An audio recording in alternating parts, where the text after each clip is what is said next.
अभी कुछ नहीं कह सकते बेटा, हम कुछ नहीं कह सकते सुसाइड हुआ है, अथी नहीं हुआ है, रेप नहीं हुआ है। क्या मुलाकात करेंगे? किस बात का मुलाकात? लगता है कि आप लोगों को इंसाफ मिलेगा? जी ना, अभी तक तो कोई इंसाफ की उम्मीद नहीं है। मेरी बेटी का न्याय देगा, कोई अथी देने वाले नहीं है, यहाँ बिका हुए हैं, पुलिस सब बिके हुए हैं। ये बिहार के डिप्टी सीएम और गृह मंत्री सम्राट चौधरी का पोस्ट है, जो लिखते हैं नीट छात्रा हत्याकांड की जांच सीबीआई से कराने की सिफारिश बिहार सरकार ने की है, जबकि दावा यह किया जा रहा है कि परिवार सीबीआई की जांच से खुश नहीं है। तो सवाल यह है कि सीबीआई को जांच देने के बाद मामले को लटकाने, अटकाने और भटकाने की कोशिश तो नहीं की जा रही। आखिर बिहार पुलिस 17 दिनों में वो सवाल का जवाब क्यों नहीं ढूंढ पाई? क्या इस केस का हाल भी बंगाल के आरजीकर मेडिकल कॉलेज में जो हुआ था वही होने वाला है? वहां एक संजय राय दोषी निकला और सीबीआई का जांच शिगुफा निकला। तो सवाल ये उठता है दोस्तों कि क्या बिहार के शंभू गर्ल्स हॉस्टल में जो घटना हुई उसके पीछे कौन लोग थे? उन्हें अब तक पकड़ा क्यों नहीं गया? पूरी कहानी क्या है? हॉस्टल का एक मालिक पकड़ा गया। पूरे केस की अगर आप टाइमलाइन समझेंगे तो आपको पता चलेगा कि आखिर इस केस की कहानी क्या है और सीबीआई को जांच देने की मंशा क्या है। पटना के चित्रगुप्त नगर में बने शंभू गर्ल्स हॉस्टल में 5 जनवरी 2026 को नीट की तैयारी कर रही एक छात्रा बेहोश हालत में मिलती है। उसे अस्पताल में भर्ती कराया जाता है। शुरुआत में पता चलता है उसकी उम्र करीब 18 साल है।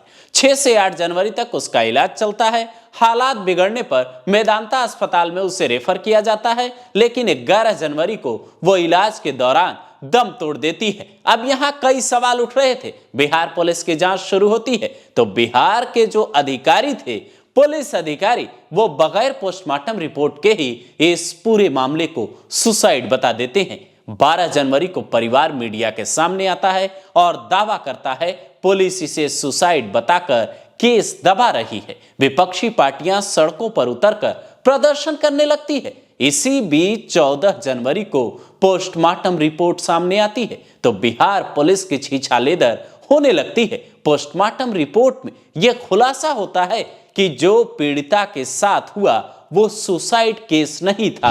लड़की की बॉडी पर नाखून के निशान, संघर्ष के चिन्ह मिलने के दावे, प्राइवेट पार्ट्स में चोट के निशान मिलने की बात पोस्टमार्टम रिपोर्ट में सामने आई। ये बात सामने आते ही हर कोई हैरान था कि बिहार पुलिस आखिर ऐसा कैसे कर सकती है। वो बिना जांच के ऐसे कैसे बयान दे रही थी। बिहार पुलिस पे दबाव बढ़ता है, जांच तेज होती है। हॉस्टल मालिक मनीष रंजन को पुलिस गिरफ्तार करती है और ये पहली गिरफ्तारी थी। जिसकी कुंडली खुलती है तो पता चलता है वो पहले चपरासी था लेकिन अब करोड़पति बन गया। सोशल मीडिया में उसकी कहानी घुमाकर इस खबर को अलग मोड़ देने की कोशिश की जाती है, ऐसी भी चर्चा हुई। लेकिन वो करोड़पति बना कैसे? इससे ज्यादा बड़ा सवाल था उस बिटिया के साथ हॉस्टल में हुआ क्या और उसे इंसाफ कैसे मिलेगा। उधर प्रशांत किशोर बिहार के डीजीपी विनय कुमार से मुलाकात कर एसआईटी गठित करने की मांग करते हैं और अगले कुछ ही घंटे में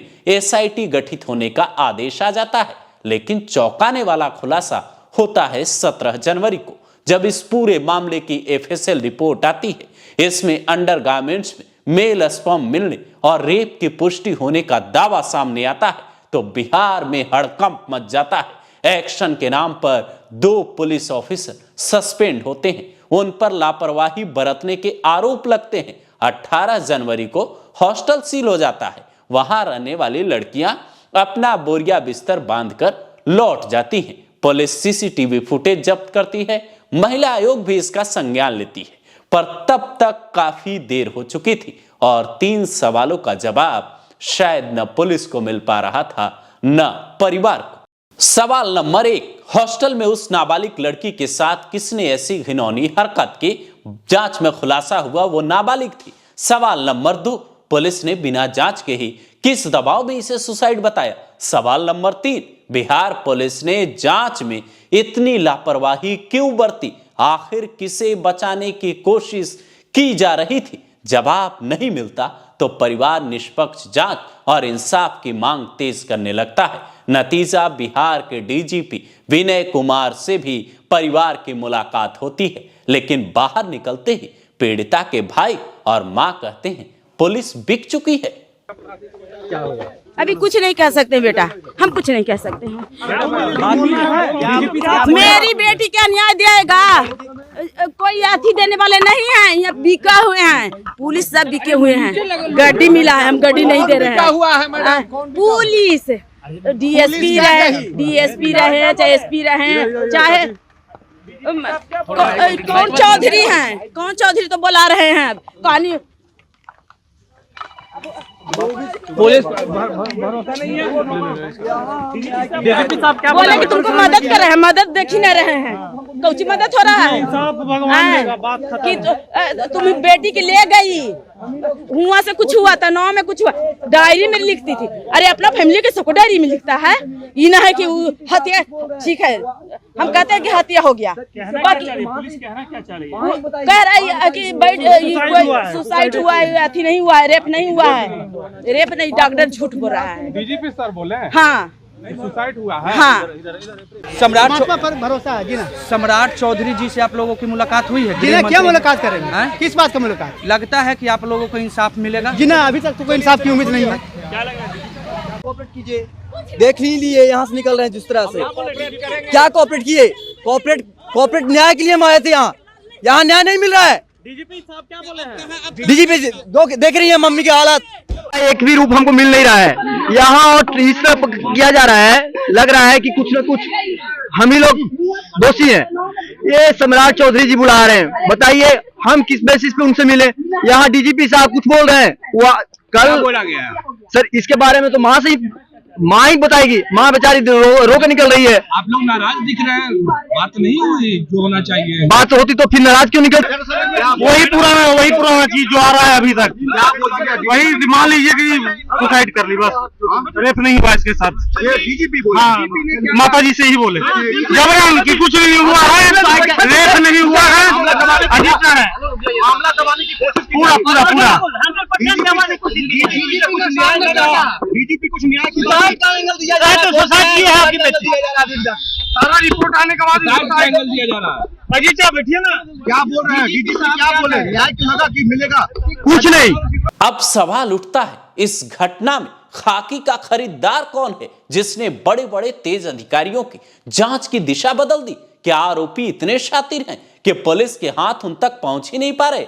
या सम्राट चौधरी जो योगी की तरह बुलडोजर चलाने का आदेश देने लगते हैं, वो बिटिया को न्याय नहीं दिलवा पा रहे? क्या बिहार में भी योगी की तरह कोई नेता ये दहाड़ कर कह पाएगा कि बिटिया के साथ अपराध किया तो अगले चौराहे पर यमराज मिलेगा?